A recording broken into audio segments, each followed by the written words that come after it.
My depression has definitely contributed to my estrangement with my family. They have not always been very empathetic in the past, including being derogatory and or dismissive of my symptoms. And the depression makes it hard for me to have the energy for family functions, which I think just feeds that cycle.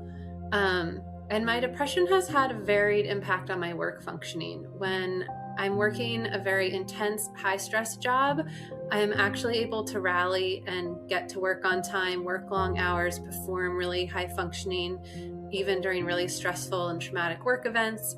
And I'm kind of distracted from the rumination that is typical with my depression. On the other hand, in more low-key, balanced jobs, my depression makes it a lot more challenging. I have a lot more trouble getting motivated and staying focused. I feel like a huge part of my identity, both for myself and externally to others, is my love of nature, including being outside as much as possible when I'm not working. And my anhedonia has really impacted this. I find myself feeling really non-committal about hiking or other outdoor plans, second guessing if my plans are worth the effort. I used to love to read, and during my more severe bouts of depression, I can't read a physical book at all. I've been able to make some progress with audiobooks, but I just haven't been able to read. I feel like I've never had a complete recovery and really only experienced very partial improvement, and that improvement has mostly been around sleep, the ability to conceive of the future, and less kind of daily worry and tension.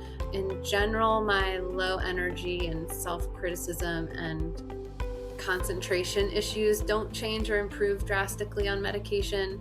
So that, I think, has been a challenge. I would definitely be willing to add a medication that augments an antidepressant if there were a good likelihood that it would take me into remission and had low side effects. I do look up information on medication that I'm prescribed, in part because I feel like I'm not always given a lot of information by my provider.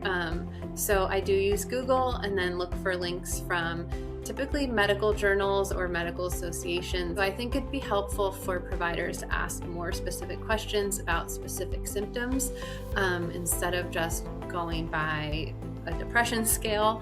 And part of that conversation that I think would be really helpful is prioritizing what symptoms are of most concern to the patient, and then trying to be thoughtful about the right medication based on that prioritization, instead of just running through a list of the most typical medications and then switching them, kind of like whack-a-mole, just feeling like it is more personalized.